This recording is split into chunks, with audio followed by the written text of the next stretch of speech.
allowed the heat shield to be even more effective in the way that it utilized the ability to make that heat ablevate as it goes through the Earth's atmosphere.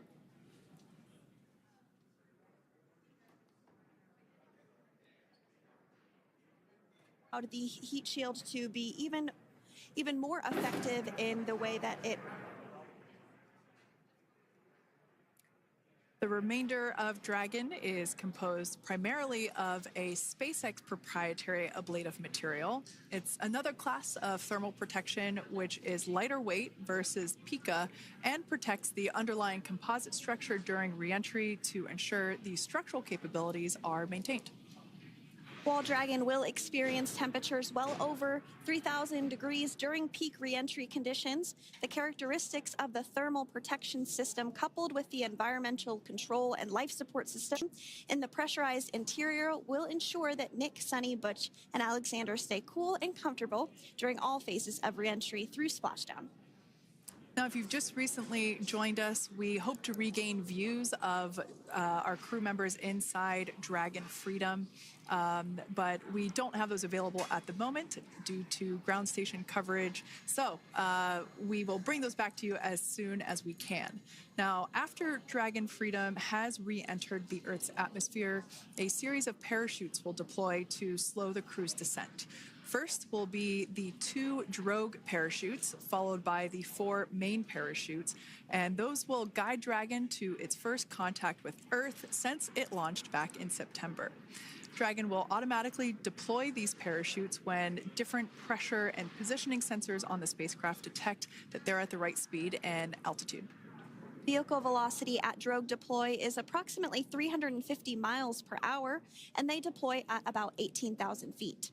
Now, when the vehicle velocity at main deploy is approximately 119 miles per hour, and they deploy at about 6,500 feet.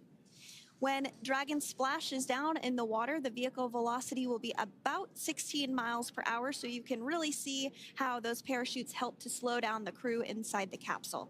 The highest G-load the crew is expected to experience today is about 3 to 5 Gs. Yeah, when you think about really fun roller coasters, they're about in that range. So I'm sure that our crew on board will be well equipped to experience those Gs. It's nothing for them. They go through much more intense training. And so we are continuing to make our way through a number of milestones today. We did have trunk separation. Freedom, SpaceX. Nose cone is secure for entry. Freedom copies.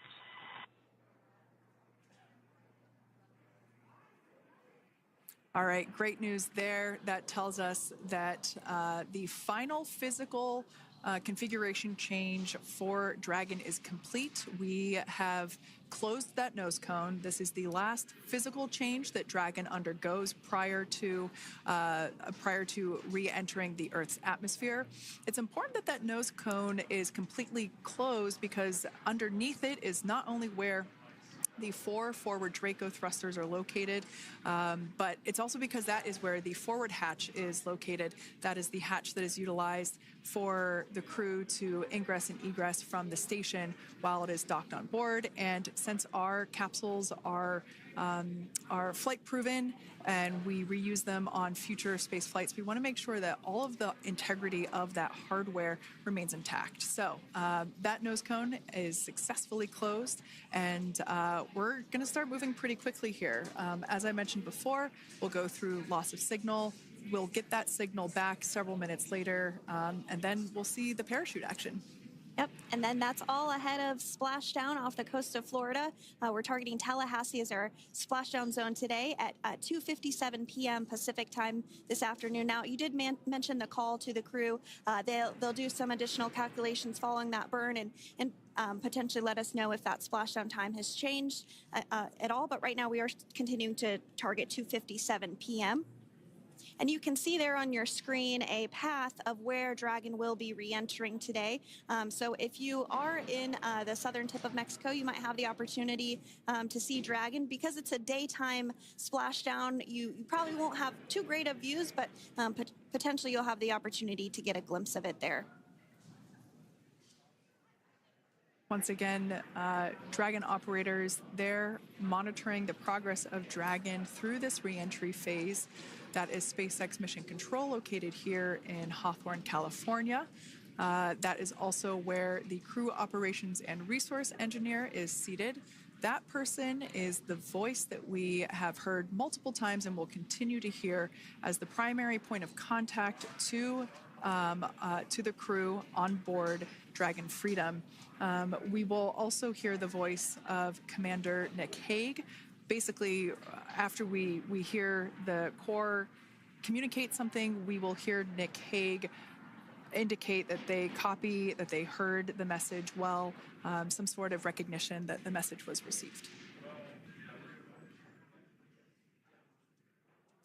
And if you joined us yesterday for our coverage during the undocking, we were communicating through something that's called a big loop. We do that when we're in integrated operations with the International. Freedom, SpaceX, for entry sequence. Report when ready to copy. Ready to copy. All right, I've got some updated times for you. Our comm blackout start time is 2144. Our comm blackout end time is 2151, and our splashdown time is the same per your displays, 2157.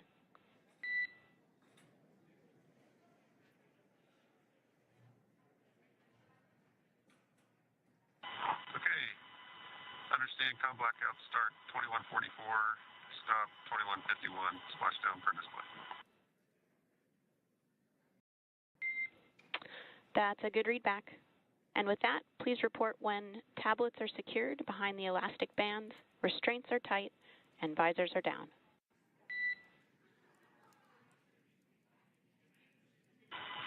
And copy, will copy.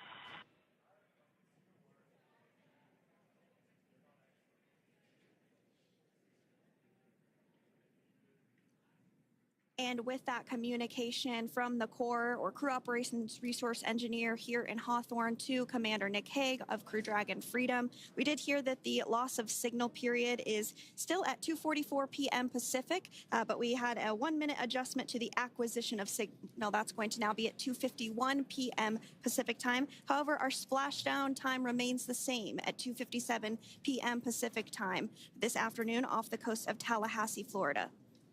So all good news there as Dragon continues to make its way home with the Crew 9 crew.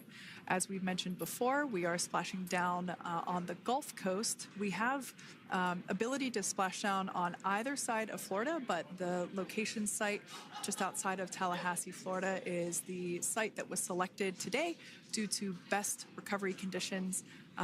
And as Sandra mentioned before, weather is always a watch item, but everything is looking great for that particular recovery location. So I'm sure once we start getting views from the recovery vessel, I have a feeling it's going to be a pretty beautiful afternoon. And we did mention that, of course, this is a daylight splashdown, so we should be getting some great views. We do have a couple of spacecraft called the WB-57, which are high-altitude planes that NASA utilizes during splashdown operations. Those are en route and going to be tracking the capsule as it makes its way through the atmosphere and should be providing some good views for us. Kate and I were just chatting about how we haven't had a daytime splashdown in a little while, so we're looking forward to the views along with you. Yeah. Nighttime views are also great because we can see that capsule streaking through the night sky quite brightly. So like Sandra, you said earlier, daylight will be a little bit less bright, but we will definitely be able to see the SpaceX recovery team operations much clearer. I could also imagine it's probably a little bit easier for the team themselves to do their work in daytime than at nighttime. We'll see them rush in really quickly with a couple of fast boats as they begin the initial safety checks and sweeps of the Dragon capsule, while also retrieving the parachutes from the surface of the ocean.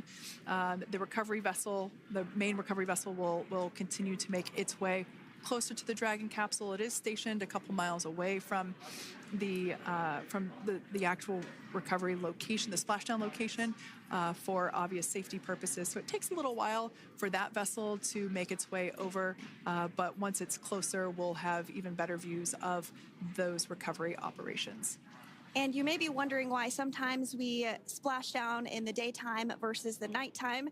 And believe me, we would all love for these operations to happen during regular daytime working hours. But unfortunately, orbital mechanics just doesn't quite work out that way. So it has to deal with the location of the International Space Station, as well as where the splashdown zone is on Earth and that trajectory, as well as the phasing. So as we mentioned earlier, sometimes we have phasing as short as 6 hours, sometimes in excess of 30 plus hours. It just depends on where the targeted area is that the capsule is going to splash down. So today's phasing has been 17 hours since undocking occurred at 10:05 p.m. Pacific yesterday evening for us here in Hawthorne.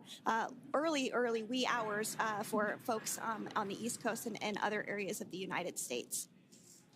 Yeah, but regardless of whether it's daytime or nighttime, the SpaceX recovery team has trained and practiced and rehearsed for it all. So regardless of daylight, they are really efficient with those operations. And but like you said, Sandra, it has been a minute since we have seen a daytime splashdown on a NASA SpaceX crew mission. The last daytime recovery was on Crew 4, which was the debut flight for the capsule flying today, the spacecraft known as Dragon Freedom. And so, yeah, kind of a fun fact there in terms of the timing of that daylight splashdowns.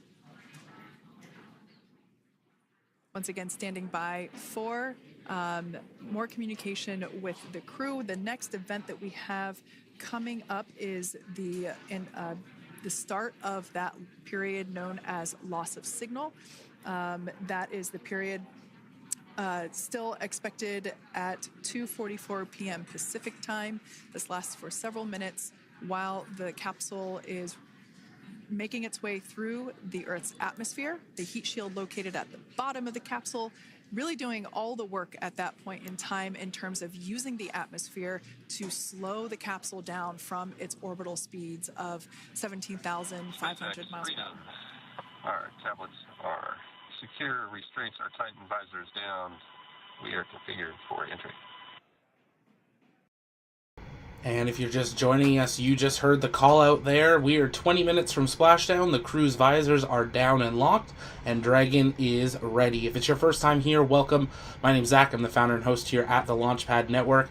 Here at TLP, it's our mission to inform and inspire the explorers of tomorrow because we believe that space is better together, and we are just 1 hour and 4 minutes away from seeing Butch, Suni, and Crew 9 exit the Dragon Freedom capsule on the SpaceX recovery ship. But first, 19 minutes, 15 seconds to splashdown. I want to say a big thank you to Matatuz. I'm so sorry, I'm saying your name wrong. Matt E. Suze Adam Katana for donating 100 memberships and becoming a solar explorer. That is incredibly generous and helps us expand our coverage, so thank you very much. If you guys are interested in helping become a member or gift memberships, hit that little $ down below. PG, thank you for becoming a member as well. We are listening in to live SpaceX and NASA mission control coverage as we are 18 minutes, 45 seconds away from splashdown. We've got about 2 or 3 minutes till blackout. Communication blackout, so we'll be listening then.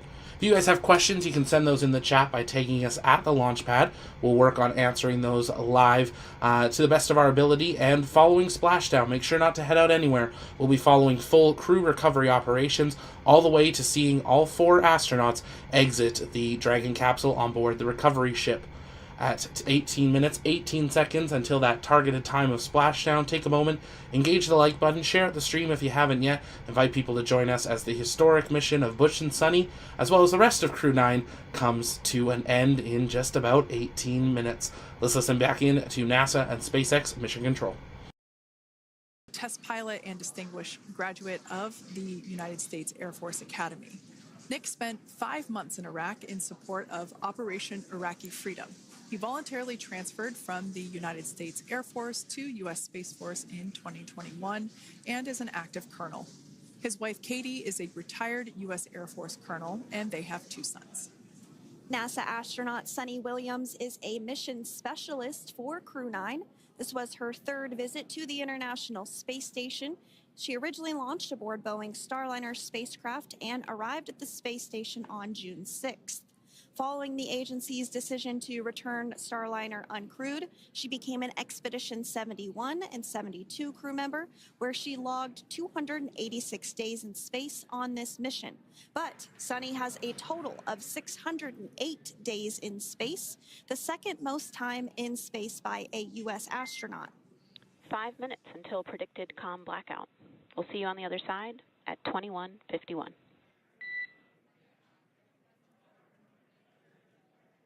21:51. Talk to you soon. And with that call out from the crew operations resource engineer to Commander Nick Hague, letting them know that everything is looking good ahead of the loss of signal period. We will see the crew on the other side of the loss of signal period at 2:51 p.m. Pacific time this afternoon. Continuing on about Suni Williams, who has a total of 608 days in space, the second most time in space by a U.S. astronaut. Former NASA astronaut Peggy Whitson actually ranks first for the U.S. with 675 days in space. Suni conducted 2 spacewalks and has completed 9 over the course of her career for a total of 62 hours, 6 minutes of spacewalking time. She ranks 4th on the list of cumulative time spacewalking by a female astronaut, and she has flown on 4 different spacecraft types, including the Space Shuttle, Soyuz, Starliner, and now Dragon. Previously, she served on Expedition 14 and 15 in 2006 and 2007, and again with Expedition 32 and 33 in 2012. She's a retired U.S. Navy captain and is a proud graduate of the U.S. Naval Academy and was the first astronaut to run a marathon in space. Pretty awesome stuff. Now, NASA astronaut Butch Wilmore is also serving as a mission specialist today.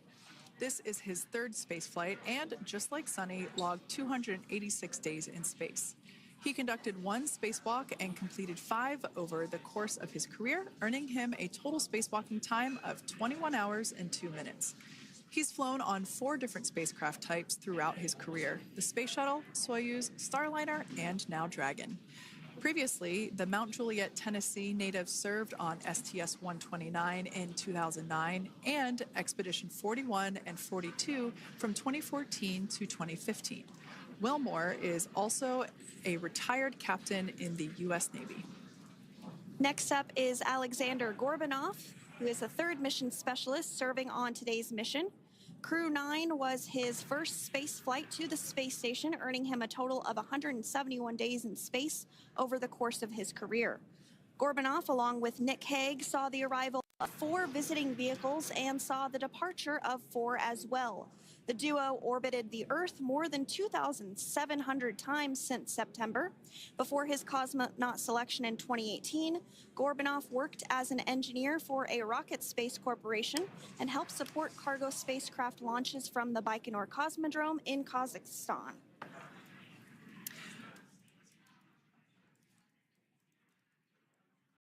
So if you are just joining us, we are continuing to bring you live coverage of Crew 9's return to Earth following their mission aboard the International Space Station, where they completed science and research investigations.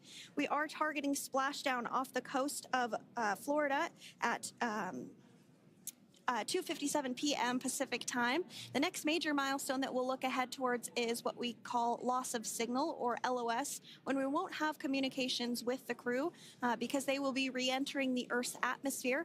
And during this process, there is plasma that builds up around that heat shield, so we are not able to communicate with the crew, but we are anticipating to regain communications with the crew at a short time from now at 2:51 p.m. Pacific time today.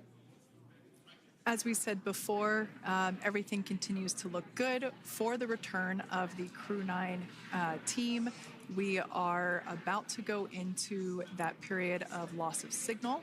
once we get views of the crew inside the capsule, once again, we will be sure to bring those to you. But that period of time is when plasma is building up on the exterior of the capsule, generating heat in excess of 3,500 degrees Fahrenheit. So we are unable to communicate or command the spacecraft at that time.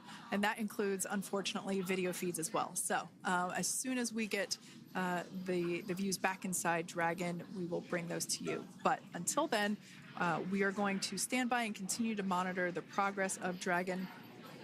Like Sandra just said, we are anticipating the blackout period to begin at 2:51 p.m. Pacific time, 5:51 p.m. Eastern time. This will last for several minutes. It's not super exact, even though we are predicting acquisition of signal, or AOS, to come back at 5:51 p.m. Eastern time. In the past, we have regained communication sometimes a little bit earlier than that, so we'll probably start to hear Core begin to hail Crew Dragon a minute or two prior to that anticipated acquisition of signal. But right now, Nick, Suni, Butch, and Alexander are seated in their seats inside Dragon Freedom. Their visors are down, and they have put away or stored the tablets they had located on their upper leg to monitor Dragon's progress. Now they will be utilizing the touchscreen displays where the current operation and future operations will be displayed as they are able to monitor Dragon's progress continually. As I said before, Dragon is autonomous, meaning it is flying itself. So the crew stands by and monitors, and those touchscreen displays are what will be allowing them to do so and prepare for events such as parachute deploy. And while on board the International Space Station, Nick, Suni, Butch, and Alexander contributed to over 900 hours of science and research investigations, which is really the key purpose of the International Space Station. Now, the International Space Station is celebrating a major milestone this year, where they will be celebrating 25 years of continuous human presence in November. So if you're younger than 25 years, you've never known a day where there hasn't been a human living and working aboard the International Space Station, contributing to key science and research investigations that impact our lives here on Earth. There's research being done on Parkinson's, on osteoporosis, on cancer research, and a variety of other studies. Additionally, the microgravity laboratory provides a jumping off point for us as we venture back to the moon and onto Mars through longer duration space flights. One such example that the crew worked on during this mission was an alternative exercise device. In microgravity, the crew has to exercise for about 2 hours a day because they're not having the effects of gravity on their body. So to prevent bone and muscle loss, we counteract that with 2 hours of exercise per day. On board the International Space Station, they have 3 ways in which they can exercise. They have a bike, they have a treadmill, and they have a similar to a weightlifting machine that counteracts the microgravity environment. But a particular experiment that this crew tested out was a combination of all 3 of those in one smaller device. And this is really critical as we continue on to the moon, Mars, and beyond, because space is really important in spacecraft. So if we have something smaller that the crew might be able to utilize, that can potentially help us venture out even further into the solar system. So science is really the name of the game when it comes to the International Space Station. Some of the other science highlights that took place during this increment that are particularly interesting to me was we had the first wooden satellite that was deployed. This is a study to see if other materials might be more resourceful or renewable in space. So I'm really excited to see the results of that one as well. Additionally, we had a couple of spacewalks that took place to not only provide maintenance to the International Space Station, but also where we swabbed the outside of the space station near vents to see if any microbes that we all have microbes on us, to see if any of those could survive in the harsh environment of space, which again is very important for us to know and understand as we continue to the moon, Mars, and beyond. Very exciting stuff. Now, at this point, we have now entered the communications blackout period for the Dragon spacecraft. This lasts approximately 7 minutes due to plasma formation around the spacecraft itself. During this time, no vehicle telemetry is received by mission control or the recovery team, and no external commanding of the vehicle or voice communication is possible. But as a reminder, Dragon is designed to fly itself. During reentry, the vehicle will be slowing down from orbital velocity, which is approximately 17,500 miles per hour. The top temperature that Dragon will experience upon reentry is 3,500 degrees Fahrenheit. This blackout period, as I said before, we expect it to last about 7 minutes today, concluding at 5:51 p.m. Eastern Time or 2:51 p.m. Pacific Time. We, right there, have our first view of Dragon Freedom coming home to Earth. And that view is from the WB-57, which is one of NASA's high-altitude planes that is tracking.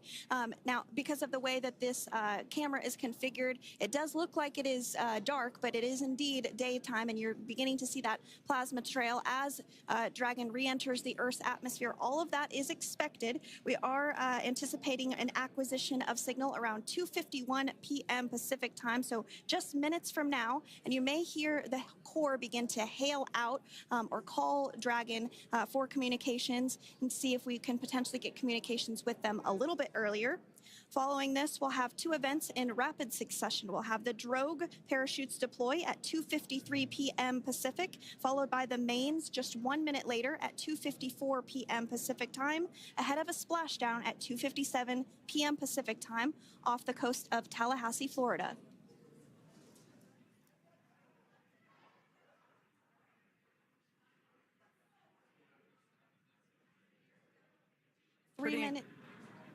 Pretty incredible views of the Dragon spacecraft making its way home back to planet Earth with the Crew 9 astronauts on board. Once again, this view is coming from the WB-57 plane. That heat shield we can see doing magnificent work as it works to... Freedom, SpaceX, Comcheck.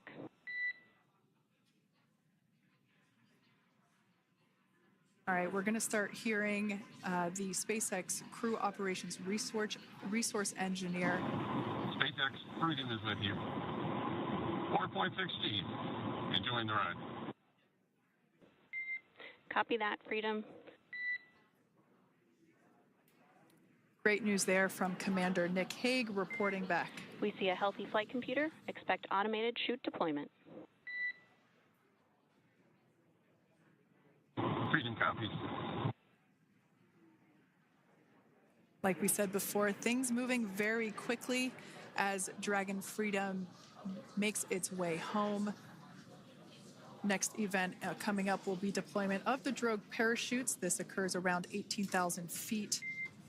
GPS has converged. Expect nominal altitude for drogue chute deployment.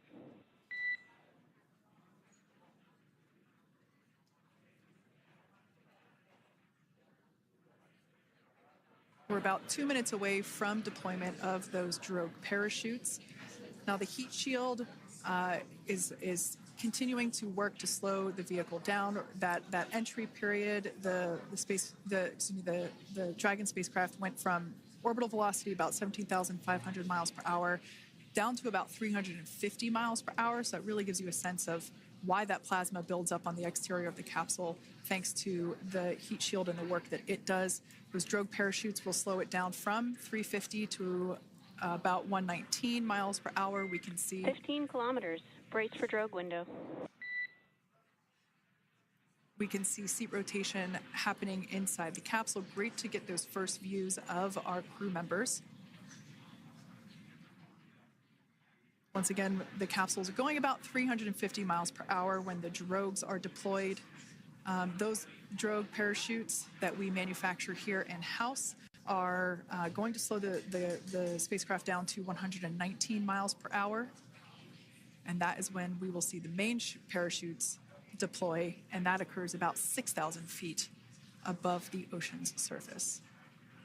And we are expecting drogue deployment at 2:53 p.m. Pacific, so we should see it any second now. And there you are getting a great view of Crew 9 inside Dragon Freedom as it returns back to Earth. We are awaiting the drogue deploys. This view coming from the WB-57 high altitude plane. And there you see it on your screen, drogue deployment. Drogue descent rate nominal. You can hear the crowd here. Visual on 2 healthy drogues. The crowd here very excited as Dragon Freedom continues to make its way back to planet Earth.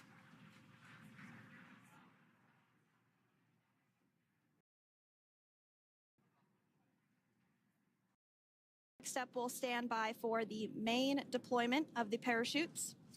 The mains are quite a bit larger. You'll be able to notice the difference on your screen once they deploy, and they continue to ensure that the Dragon spacecraft slows down even further.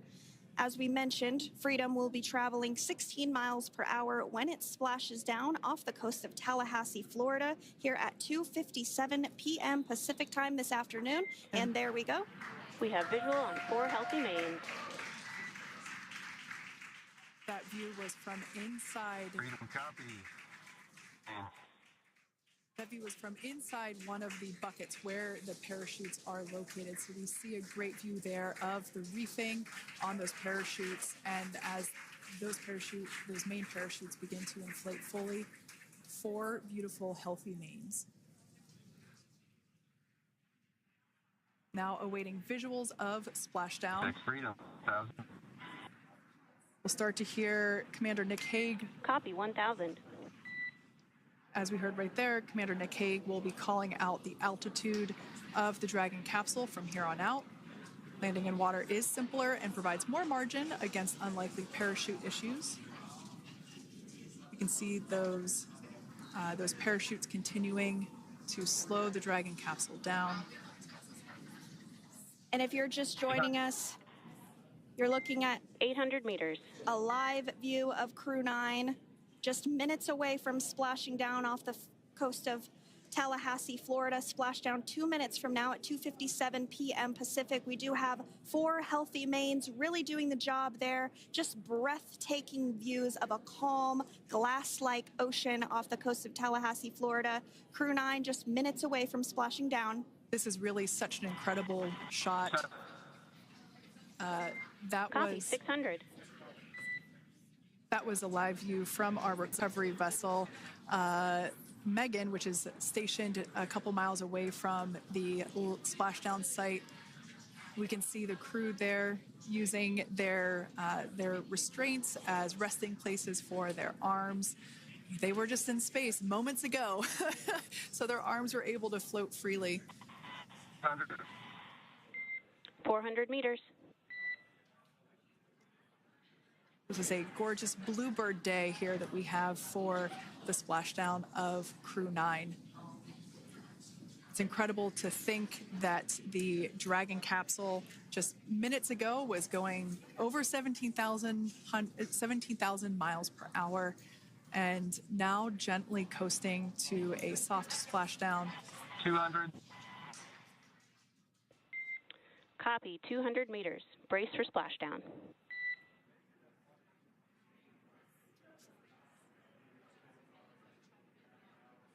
As you can see there on your screen, continuing to monitor progress of the Dragon spacecraft. And we're going to stand by for splashdown located in the Gulf of America off the coast of Tallahassee, Florida.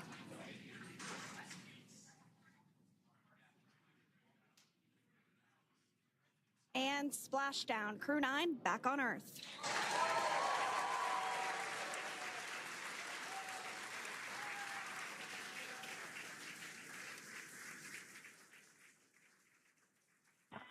And SpaceX Freedom, splashdown. Good main release. Copy splashdown. We see main chutes cut. Nick, Alex, Butch, Suni, on behalf of SpaceX, welcome home.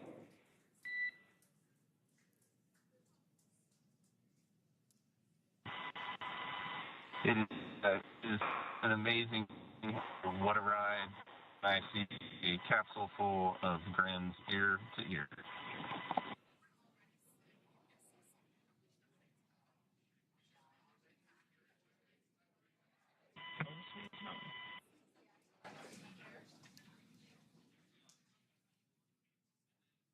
And as you can see on your screen, we have visual confirmation of splashdown. Dragon Freedom has returned home, and NASA astronauts. System safety verifications are in progress. We'll report back when recovery personnel are en route.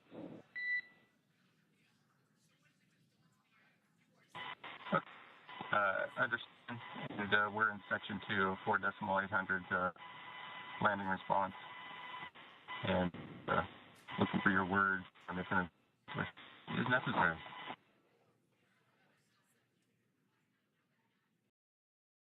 In the distance, we can see the recovery vessel making its way.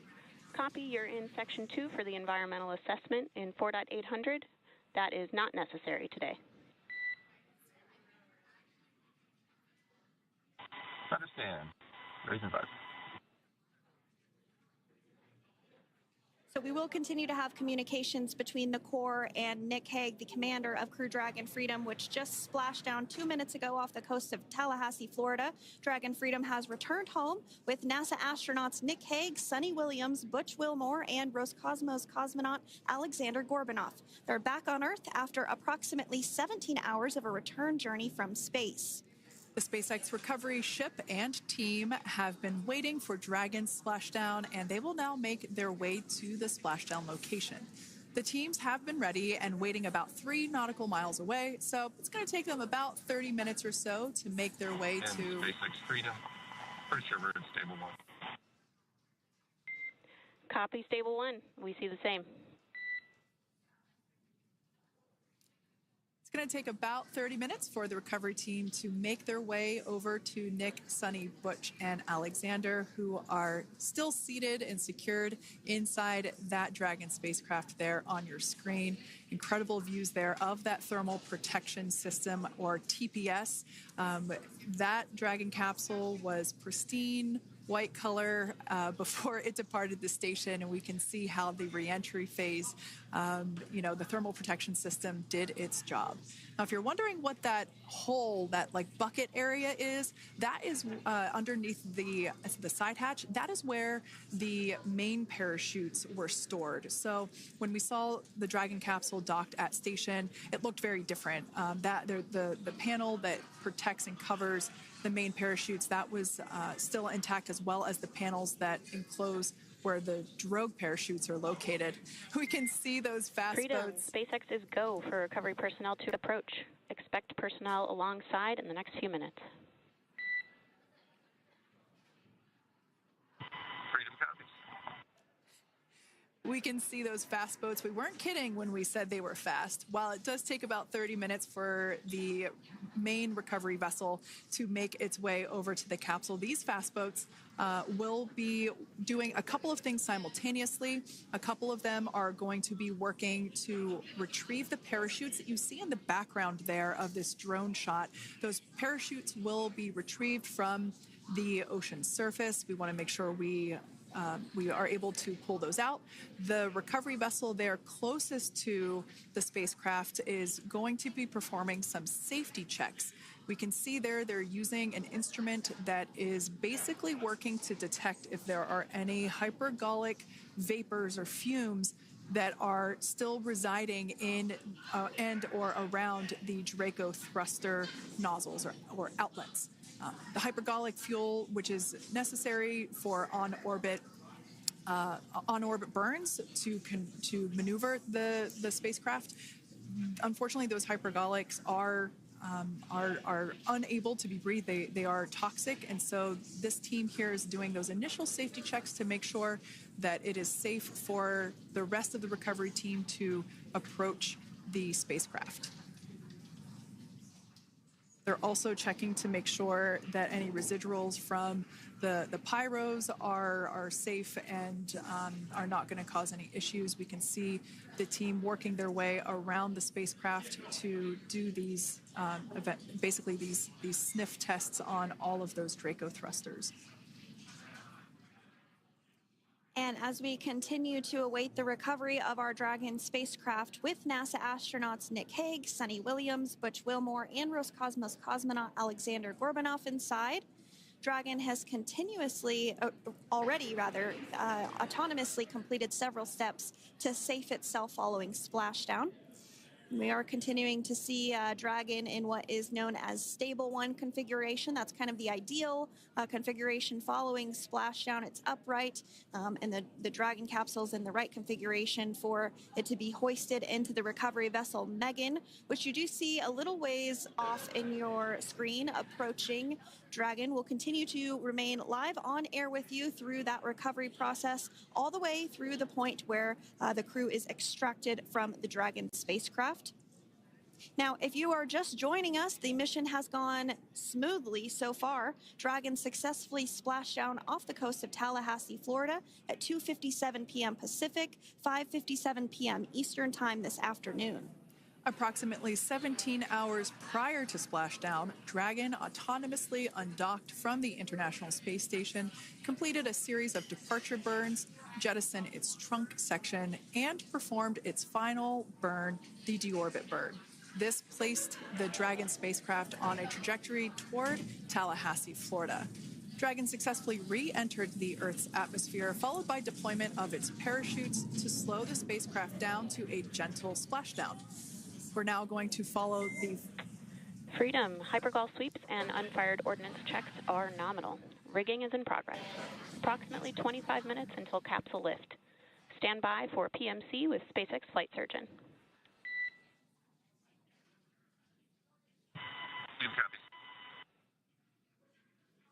And so what we did just hear there was communications that those hypergol checks were complete. They didn't find any of that upon those checks, so we'll continue to move through the timeline. Next up is a process called rigging, which you see happening right now on your screen. This is when a SpaceX recovery personnel actually works to climb aboard the capsule and work through procedures ahead of lifting onto the nest of the recovery vessel Megan. We heard it's going to be about 25 minutes or so until that lift actually takes place.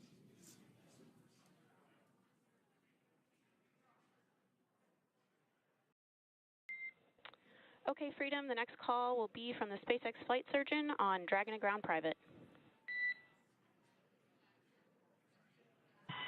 Understand. Thank you. callouts there indicating that the crew will have the opportunity to do a quick check-in with the SpaceX flight surgeon. This is standard procedure for every Dragon spacecraft when it returns to Earth. It's just an initial check-in, make sure everybody is doing okay. They will also have another check-in with the flight surgeon once they are on board that recovery vessel that you see there in the background.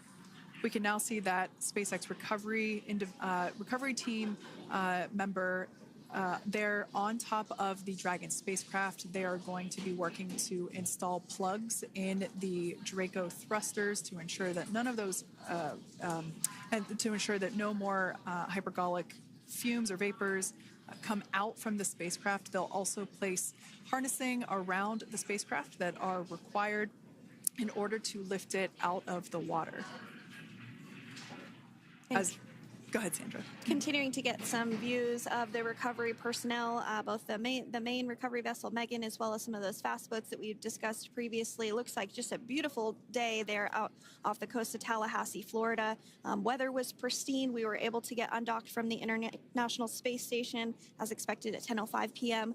Pacific time yesterday evening, and Crew Dragon has since completed steps ahead of its splashdown at 2:57 p.m. Pacific, and we're now stepping through procedures to get Dragon hoisted up onto the Megan recovery vessel and get the crew extracted out of the spacecraft. And you did see some of the parachutes that were near the spacecraft. Upon detection of landing, Dragon automatically releases those main parachutes to prevent wind from pulling the spacecraft. Dragon then automatically safes any pyrotechnics that may still be present on the vehicle and may automatically perform additional minor system reconfigurations.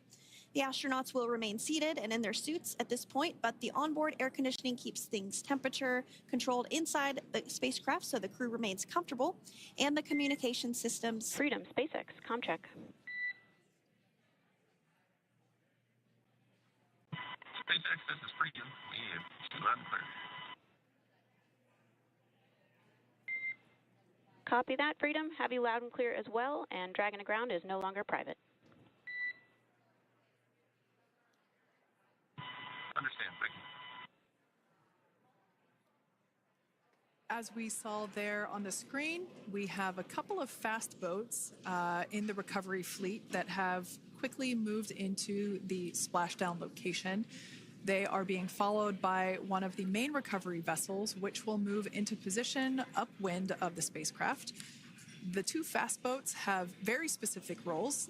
Excuse me. The first approach is focused on immediate safety inspection, as we saw. They do this for spacecraft integrity and checking for any presence of those hypergolic propellant vapors. And this ensures that it is safe for the recovery vessel to approach Dragon. Once Dragon is cleared for full approach, as we heard is the case today, the team begins rigging the spacecraft for water recovery by the recovery ship. The second fast boat is responsible for parachute recovery and also serves as a redundant boat to the first one that makes the initial approach to the Dragon spacecraft. As we saw a little bit earlier, we were also able to see one of the recovery team members get on a jet ski to help gather up the parachutes that were automatically detached from the Dragon spacecraft upon splashdown. And it will take a little over 10 minutes for the recovery crew to complete their safety checks. Once complete, the team will begin preparing Dragon to be lifted. And as you see, they are preparing for that to take place at this point. As part of the preparation for this lift, one member of the recovery team has climbed on top of the spacecraft already so they can attach Dragon's hoist rings and connect to the lifting lines. It will take us less than an hour to raise Dragon to the recovery boat and remove the crew from the spacecraft. After medical checkouts, the crew will return to land within 4 hours by helicopter. And if no additional medical assistance is needed, the crew will board a waiting NASA plane and depart for Houston.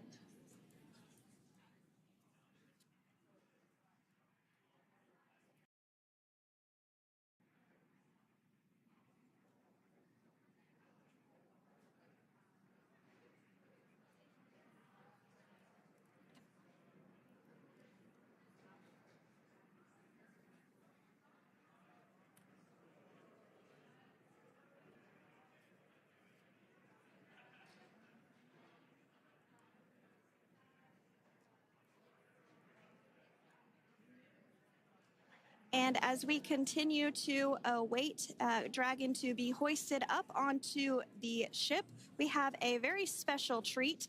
NASA Public Affairs Officer Jaden Jennings, who is actually on the recovery vessel and had a bird's eye view of the splashdown today. Jaden, how are you? How was the view from the recovery vessel?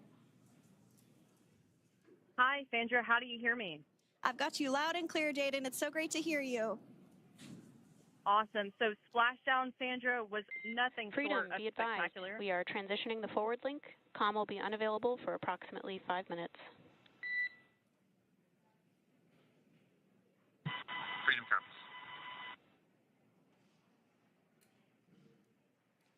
Thanks so much, Jaden. We did just have some communications letting us know that we'll have about a 5-minute period where we won't be able to hear from the crew. So please go ahead, tell us, how was the view from the recovery vessel? Absolutely. Yeah, I was mentioning earlier, splashdown was nothing short of spectacular. And we were stationed about 1.5 nautical miles away from the splashdown zone and had great visuals here on the recovery vessel Megan. We actually saw a little of the smoke trail as the spacecraft was coming in. And then moments later, we spotted those drogue chutes, and this was quickly followed by 4 healthy white and orange main parachutes. We then tracked Dragon all the way down as it slowly propelled into the ocean. And I think I speak for all of us on the ship when I say a new core memory was made today, and we are looking forward to having Crew 9 on board with us a little later. Jaden, that is amazing. Now, obviously, we are watching it here on camera, and the landing conditions look pretty good, but how was it from your perspective? What is the sea state out there? Absolutely. Absolutely. So we've had optimal conditions for splashdown, and today it is sunny and 63 degrees outside right now with clear skies, light winds, and calm seas. The sea looks absolutely beautiful right now, and light blue with the sun reflecting from it. And Kate, I think the crew's going to like what they feel weather-wise on this picture-perfect day for splashdown off the coast of Tallahassee. Thanks so much, Jaden. It certainly looks like a beautiful day. Can you tell us a little bit about the journey of the recovery forces to get to this point?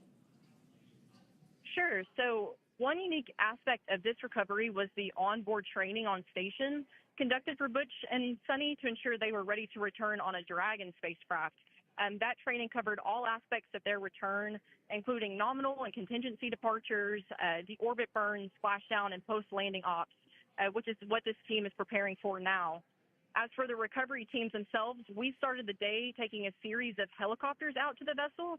And as standard, the recovery director and crew support teams were on that first helicopter out and took the time to get everything prepared on the ship.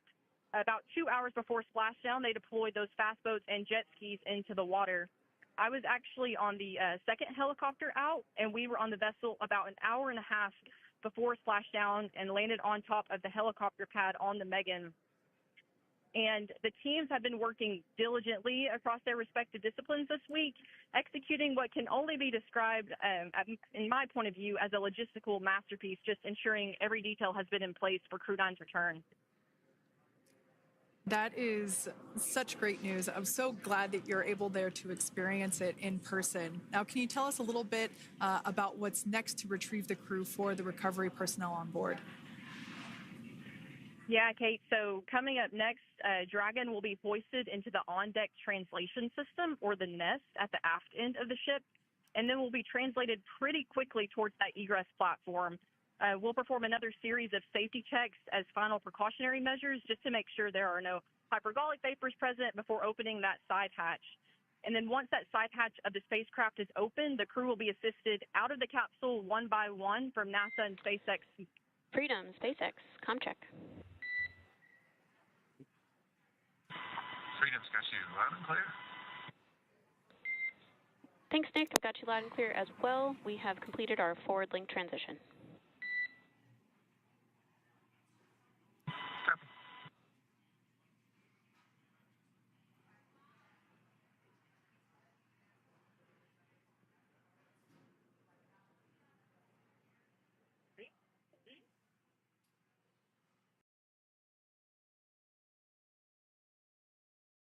And Jaden, if you did just want to go ahead and let us know what is next to retrieve the crew, we are continuing to get some great views on our screen, but I know you have an even better view yourself.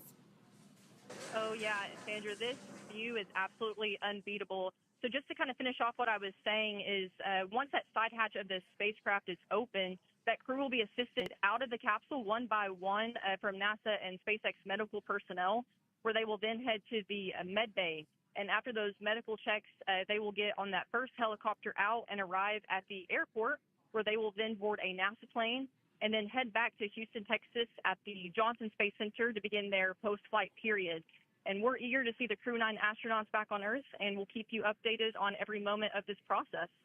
With that, I'll toss it back over to you guys in Hawthorne.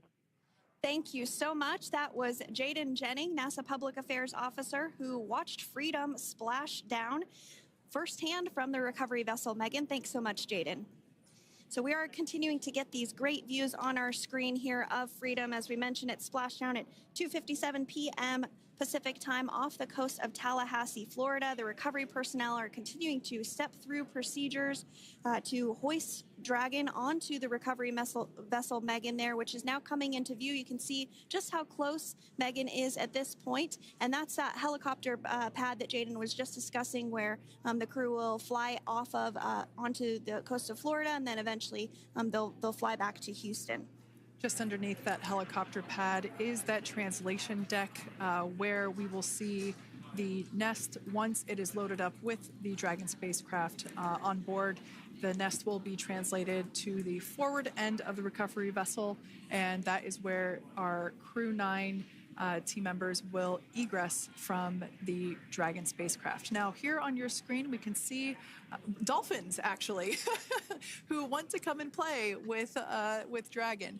Now, one of the fast boats there in place, working to assist the recovery team member. It's incredible. I just love these views. We really see them even better in daytime, but just seeing the recovery team work in tandem to step through each step to step through each operation.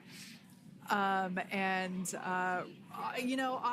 they're getting quick assists from the honorary part of the recovery team, those dolphins in the water there. Now, the recovery team member that is crawling around the Dragon spacecraft. Earlier, we saw a view where it was like a spider monkey pose. We can see that individual now standing in the bucket where the main parachutes were stored while Dragon was on orbit. Obviously, those main parachutes were utilized for splashdown today. They were deployed and cut from the Dragon capsule, and one of the other fast boats of the recovery team working to pull those out of the water. Now, the recovery team member that is there working on top of the Dragon capsule, earlier we saw that person performing safety checks. Now we can see some harnessing being placed around the capsule. This harnessing is what will be used to lift the Dragon capsule out of the water and onto the recovery vessel. Wow, we got a cute little pod of dolphins. It wasn't just one or two. I mean, that water just looks beautiful. We had ideal splashdown parameters today. Obviously, wave height, ne'er a concern. The weather is beautiful, as Jaden mentioned, in the 60s, sunny. Looking forward to seeing Crew 9 exit the capsule here shortly once they get hoisted onto the recovery vessel Megan. We can see that recovery vessel slowly but surely closing the distance there between... Oh, dolphin cam back again. We can see that the Dragon capsule and the recovery vessel, that distance is closing. Again, this is just one more step as we continue to work recovery operations for Dragon Freedom, and we anticipate the lift of the Dragon capsule to occur here in just a few minutes.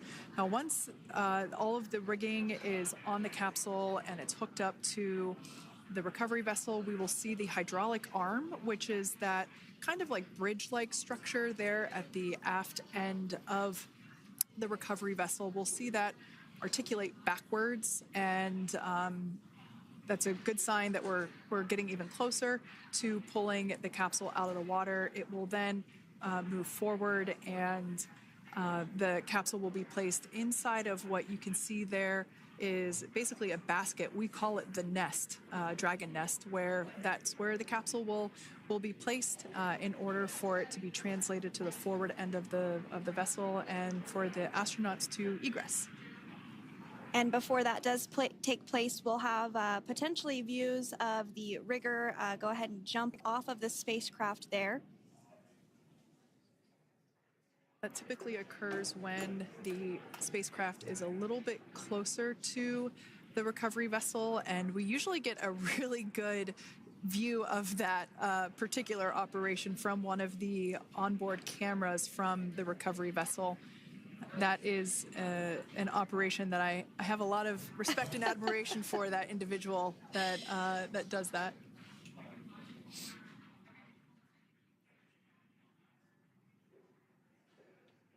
So again, Dragon continuing to get closer and closer to the recovery vessel Megan. You see some of those ropes now coming into view as well. If you are just joining us, Crew 9 splashed down off the coast of Tallahassee, Florida at 2:57 p.m. Pacific time with NASA astronauts Nick Hague, Butch Wilmore, Suni Williams, and Roscosmos cosmonaut Alexander Gorbunov. They're now working through procedures to hoist this spacecraft up onto the recovery vessel Megan. We just saw that hydraulic arm get lowered into the lifting position. That arm will be the mechanism that is utilized to lift Dragon up and out of the water and into the nest located there at the aft end of the recovery vessel. And the recovery vessel being used today is, as we mentioned multiple times, is named Megan, but that's actually after NASA astronaut Megan McArthur, who flew on Crew 2 a couple of years ago.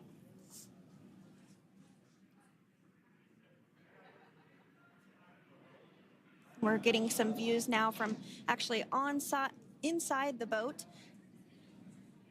Yeah, you're exactly right. This view is straight down the recovery vessel. That platform that was closest to the camera, that is the egress platform. Freedom, rigging is almost complete. Approximately 5 minutes until capsule lift. Great news there from SpaceX Core. So about 5 minutes left until we see Dragon Freedom get lifted out of the water. That hydraulic arm, as I said before, is the mechanism that will lift it. It's quite swift, actually, the whole process of getting the spacecraft. Brace for capsule lift. Bracing. There it goes, Dragon Freedom being lifted out of the water and onto our recovery vessel, Megan.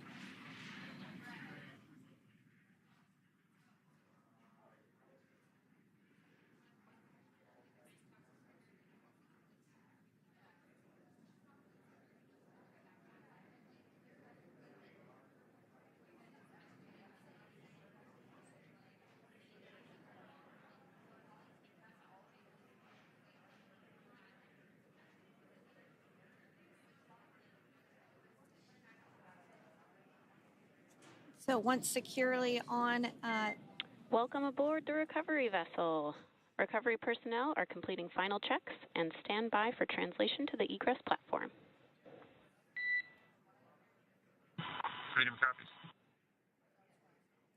Great news there, letting us know that Dragon Freedom has been successfully recovered from the water's surface. If you've just joined us, we had an on-time splashdown at 5:57 p.m. Eastern Time, and we can now see that the water recovery operations are continuing to progress. The nest where the Dragon spacecraft is located is going to get moved forward. This will happen after one of the recovery crew members does some checks, and we'll also see some hosing. Obviously, the spacecraft splashed down in salt water. Salt water is corrosive, and we want to try and rinse out as much of the salt water as possible to reduce that corrosion on the metallic structures. So we can see some guidance there being provided, really steering the spacecraft properly into the Dragon's nest. And it's been 30 minutes since Dragon splashed down, and as you can see there, the spacecraft is already on board the recovery vessel Megan. Things continuing to move very smoothly today throughout the entire operations from the deorbit burn up until this point as well. And Freedom, it looks like the positioning wasn't quite right, so they are working on repositioning the capsule in the nest now. Okay, copy that. Thanks. And with that, the team is just going to adjust the Dragon spacecraft a bit so that it's in the right position ahead of translating up a little bit closer ahead of the side hatch. So the team is now going to step through the procedures to ensure that that takes place. While Dragon does fly itself autonomously, it clearly is unable to park itself autonomously. We want to make sure that the Dragon capsule is properly seated there in that nest.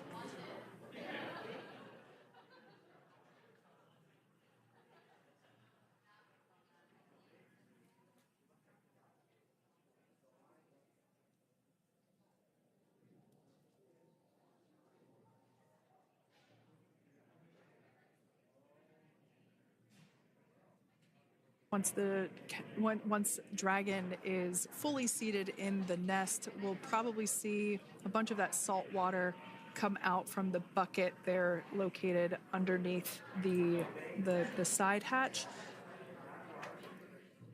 See some salt water splash out. As I mentioned before, one of the recovery team members will begin hosing down the exterior of the spacecraft.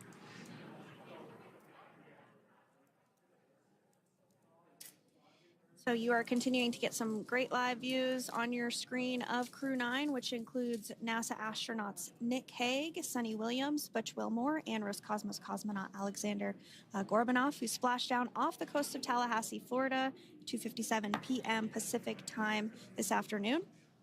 Now working to get that spacecraft situated in the nest.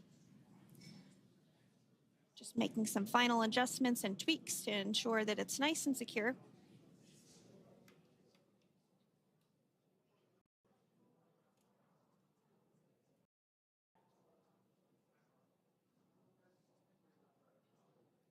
Once the spacecraft is seated and secured and oriented correctly in the nest, Dragon will be moved into the hangar located underneath that helipad that we saw earlier from the aerial views during recovery. All right, Freedom, looks like you are settled into the nest now. Team is working through hypergol sweeps.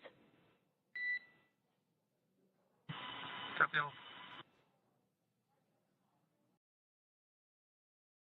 Call out there telling us that the recovery team is doing the second round of those hypergolic sweeps. This helps ensure that everyone, all the recovery team members that are located basically right where this camera is located on, towards the forward end of the recovery vessel, that they will all be safe once the spacecraft is translated forward. So we're just doing some additional steps to make sure that the hypergolic propellant that is utilized for maneuvering the Dragon capsule while on orbit, making sure that none of those vapors are still present on the exterior of the capsule. That's right, and there are a variety of individuals on board the boat that help with recovery operations. Not only do we have the recovery personnel that you see here, but we also have a doctor that will check out the crew members as standard procedure.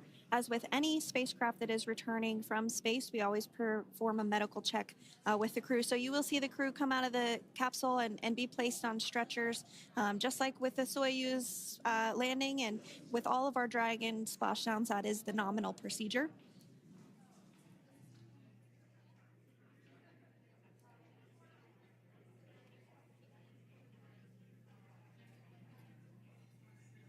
We'll stand by to see Dragon Freedom translate or scooch up a little bit closer to the camera angle that we're seeing right here. And then teams will step through procedures to get that side hatch opened. You see it right in the dead center of your screen there. It's kind of that rectangular shape. It has not been opened since Crew 9, which include Nick Hague and Alexander Gorbunov, launched back in September from the Kennedy Space Center in Florida. So that will be the very first time that hatch is opened. Once docked to the International Space Station, crew enter through the top hatch, which was where the nose cone is now closed. That's the hatch that they actually utilize to go ahead and get inside the International Space Station. And if you're just joining us, welcome here to the launch pad. That is a gorgeous view of Crew Dragon Freedom successfully loaded onto the recovery ship. It's going to take about 10 minutes for us to see that hatch open and that shot inside of Dragon, where we can see Butch and Suni and Crew 9 all on board safely home. Some of clearly the most incredible views we've seen of a Dragon recovery. We had the Dolphin recovery crew show up as well, and definitely make sure you stay tuned for some of these shots as clips on the channel. But if it was your first time here, well, I know there's many new people. Welcome. My name's Zach. I'm the founder and host here at the Launchpad Network, and here at TLP, it's our mission to inform and inspire the explorers of tomorrow, because we believe that space is better together. And if you haven't yet, take a moment, hit the subscribe button. It's free to do so. If you enjoy space, we bring you full live coverage of almost every launch from around the world.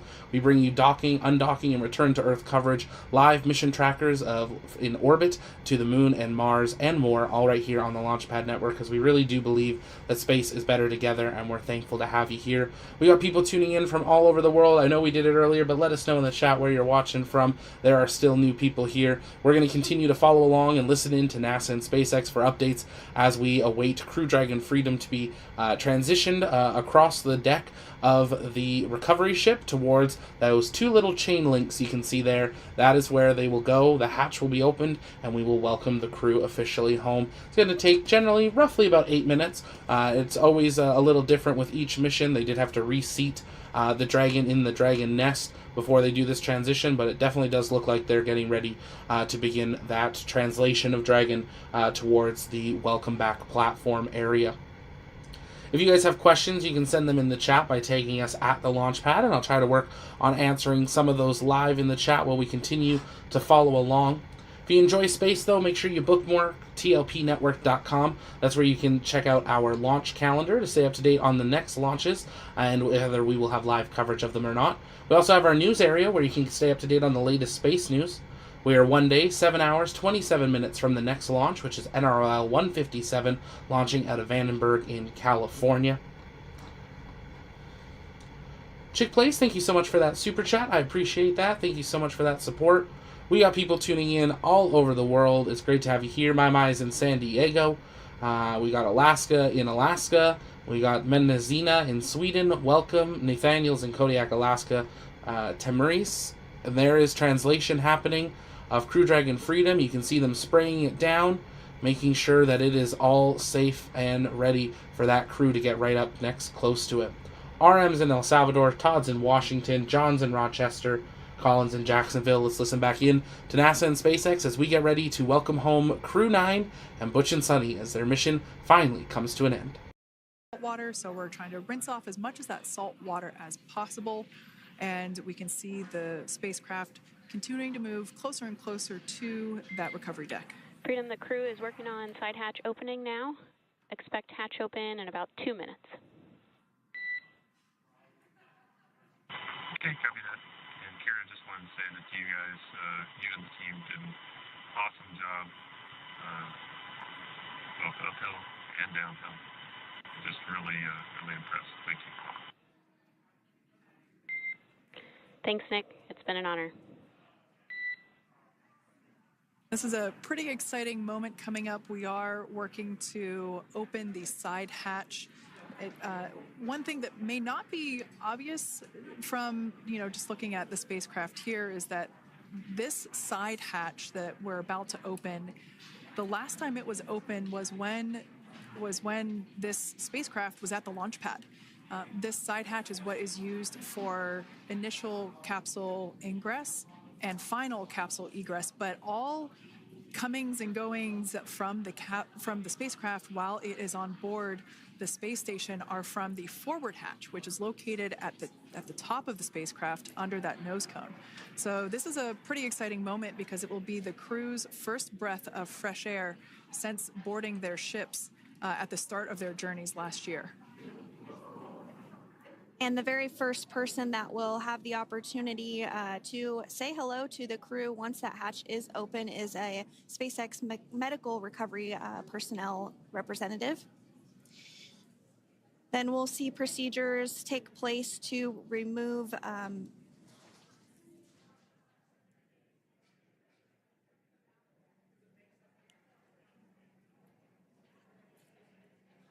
the footrests of Dragon.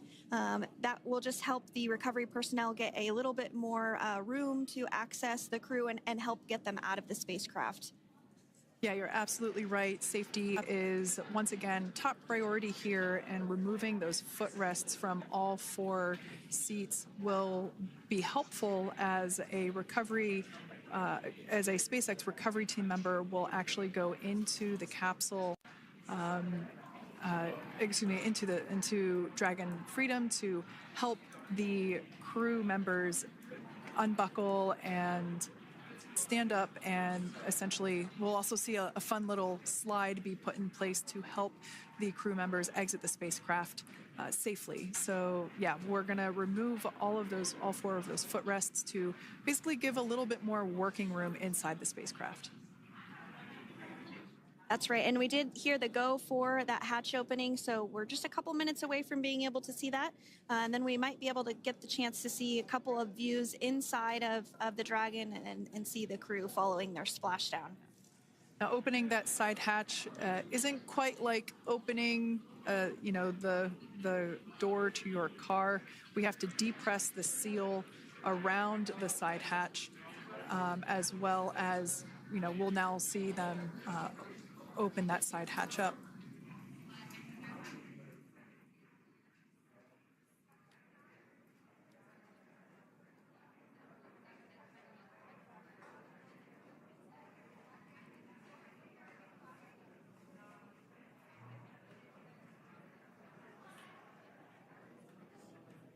And there you have it. The side hatch is open for the first time since September.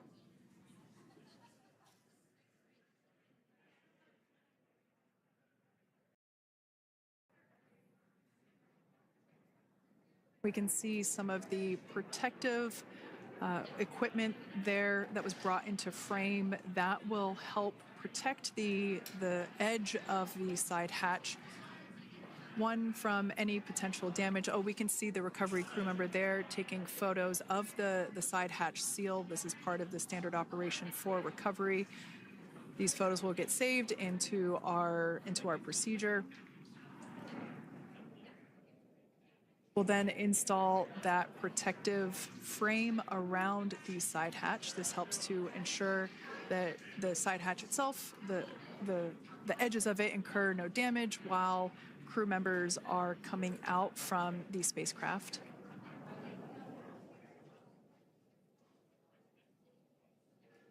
If you missed it, there was also a recovery team member that went inside. So there are now 5 people on board the Dragon spacecraft.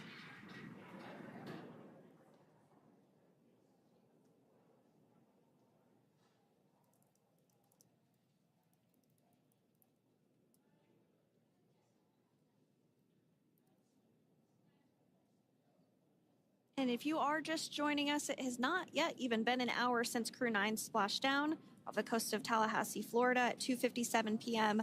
Pacific time. The crew is now on board the recovery vessel Megan, and the hatch is open. The next major milestone that we'll see is when the crew will actually egress or exit the spacecraft. But before that, they'll continue to, the recovery personnel rather, will continue to install that protective area around the hatch and then remove the footrests. So we're a couple minutes away from seeing the crew egress, but not too long away.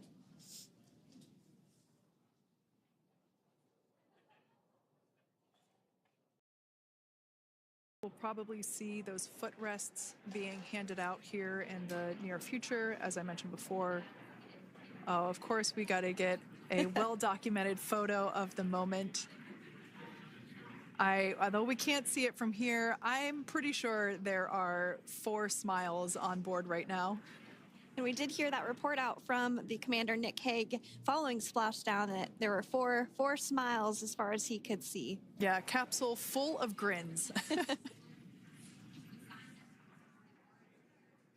Now, generally speaking, and there we do see Crew 9, some happy waves, smiles all around back on Earth.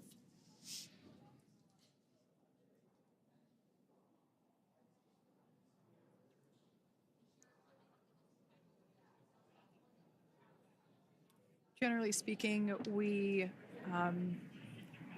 have the individuals in the 2 center seats of the spacecraft exit first. You might hear us refer to this as the exit process as egress. It's just another term for exiting the spacecraft. Generally speaking, we most of the time have the 2 center seats egress first, as it makes moving around inside the capsule a little bit easier.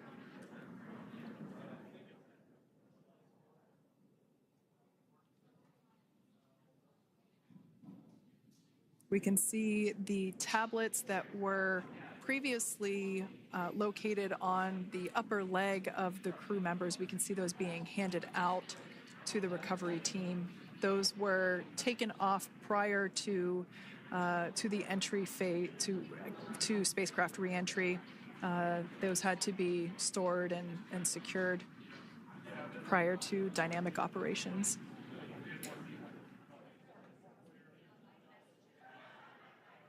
It looks like we are starting to see the footrests also be removed. I just saw one there on the screen. There are 4, of course, 1 for each crew member.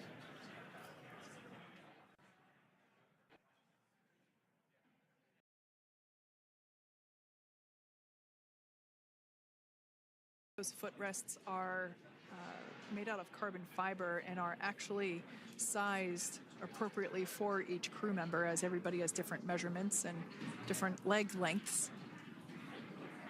Same goes for the armrests and the bucket length of each seat. We size those appropriately for the crew members and to ensure their comfort and safety. believe we just saw the little ramp that is used to help slide the crew members out from inside the spacecraft. And once the crew does exit Dragon Freedom, they will be placed on to a stretcher to go to a medical bay for medical checkouts. This is standard procedure for all Dragon spacecraft flights that splash down crewed, as well as for our Soyuz spacecraft that land in Kazakhstan.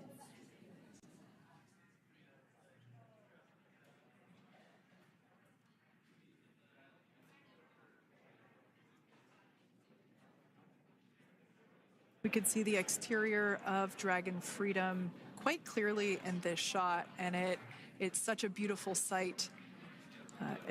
I personally prefer the capsule when it has some of that charring from atmospheric reentry. It is the signature sign of a capsule that has returned to Earth.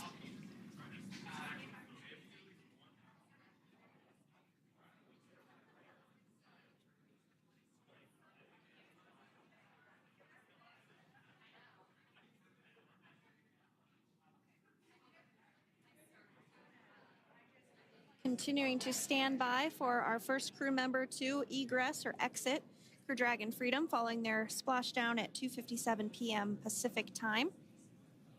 Dragon undocked from the International Space Station at 10:05 p.m. Pacific just yesterday, so it was about 17 hours of phasing.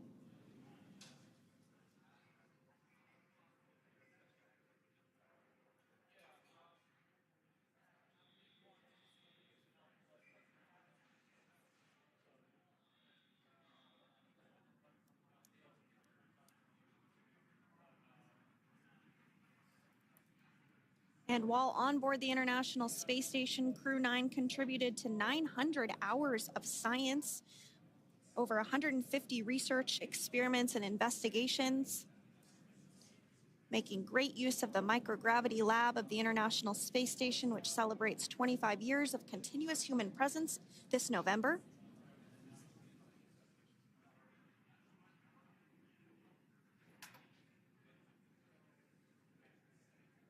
Looks like we're about to get our first crew member here upon egress of the Dragon spacecraft.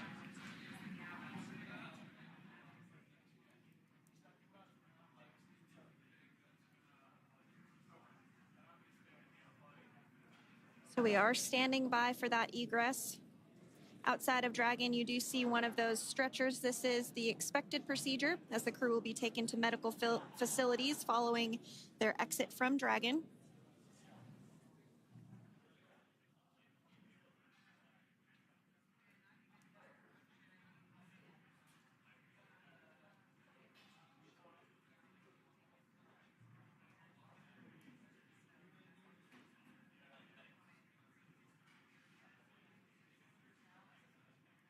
We can see folks on board clapping as our first crew member. And that is NASA astronaut Nick Hague, commander of Crew 9, now out of Crew Dragon Freedom. Some smiles, thumbs up, and a wave. Can't get any better than that. Yeah, that is one happy camper, that's for sure.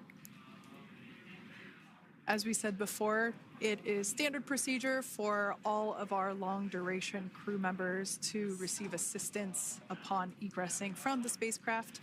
We basically help them move off of the recovery deck and into the private medical quarters for their initial consultation with the SpaceX flight surgeon. So we'll see that take place for all 4 of our crew members today.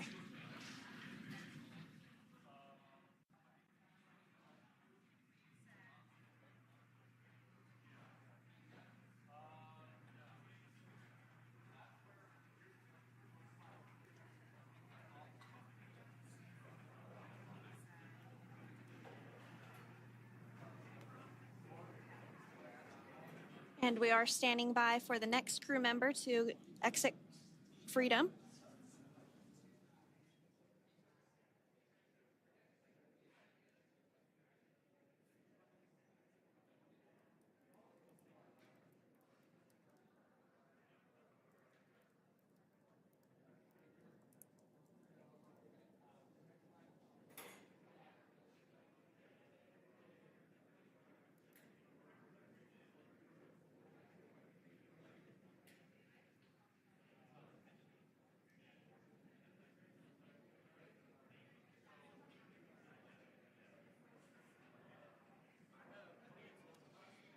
Next up out of the capsule, we expect Roscosmos cosmonaut Alexander Gorbunov. His first space flight. Spent 171 days in space alongside NASA astronaut Nick Hague. Looks like we're getting some cheers and clapping on board as Alexander is slid down the little ramp and placed into the mobility aid. Once again, big smile.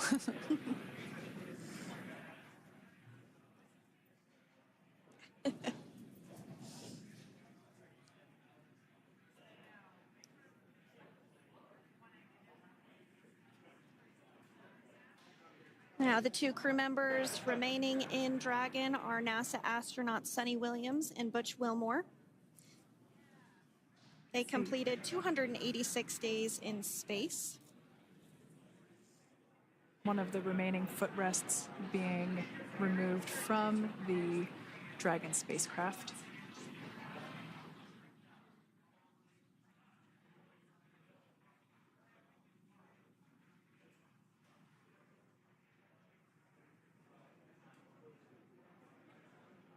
As I said before, we generally try to have the crew members that are located in the two center seats aboard Dragon, and we like to have them egress first if possible, as it creates a little bit more movable working room inside the spacecraft. There is a recovery crew member inside that is helping all of our Crew 9 crew egress or exit from the spacecraft.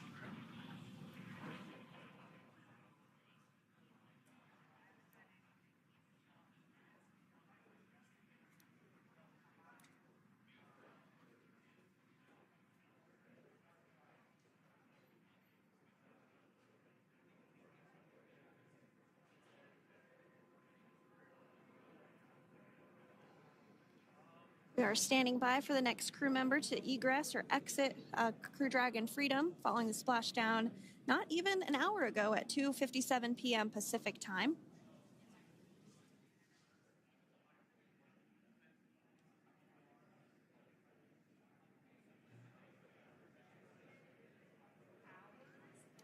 Really have the recovery operations down pretty quick at this point. Yeah, it's pretty incredible to think that, just 5 years ago when we were doing the initial demonstration missions of the Dragon for Crew Dragon, that now we're under about 30 minutes for, to retrieve the spacecraft from the water, and just several minutes here while it's been on board and to get everyone, really to get that side hatch open.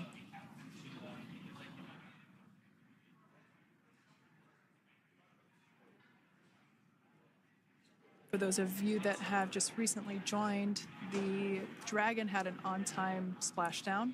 It looks like we're getting our next crew member here. That is none other than Suni Williams. Big smile, big waves. She, like her other crew members, now will be assisted onto the mobility aid.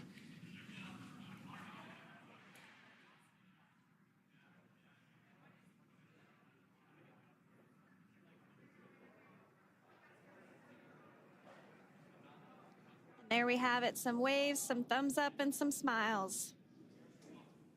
Definitely seems to be a theme among all recovery operations. Absolutely. And of course, that leaves NASA astronaut Butch Wilmore inside Dragon in seat 4.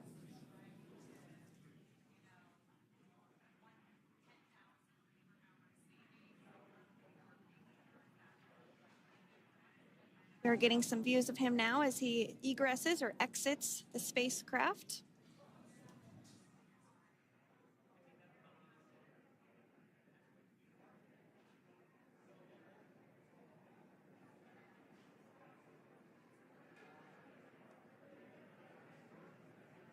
Once again, some elation and cheers there from Butch Wilmore. As we mentioned before, returning to Earth coming from a microgravity environment can wreak havoc on the body. So it is customary and just standard procedure for all of our long-term space residents to get assistance once they are back on board the recovery vessel.